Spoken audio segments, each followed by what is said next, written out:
সবাইকে জানাই দোল উৎসবের অনেক শুভেচ্ছা এবং সবার দোল উৎসব অনেক ভালো কাটুক।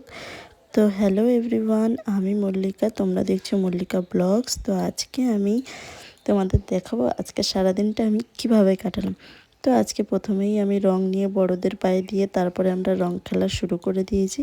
আর এই দিকে দেখো আমাদের কাউতালি, আমাদের তো কাউতালির শেষ নেই ভাই, আমরা তো কাউতালি করবই।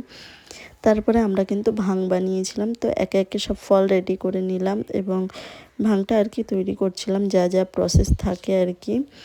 দেন ভাং খাওয়ার পরে ভাই কি বলবো তোমাদেরকে, ভীষণ মারাত্মক ঘুম হচ্ছিল এবং অন্যরকম ফিলিংস, মনে হচ্ছে আমরা যেন অন্য গ্রহে চলে এসেছি। তো ভিডিওটা তোমরা শেষ পর্যন্ত দেখতে থাকো, দেখলেই বুঝতে পারবে এদের অবস্থা দেখো। আমি তো ভাই ভীষণ পরিমাণে মানে কি বলবো হাঁপিয়ে গেছি রং খেলে। তারপরে ব্যাস আজকে ব্লগ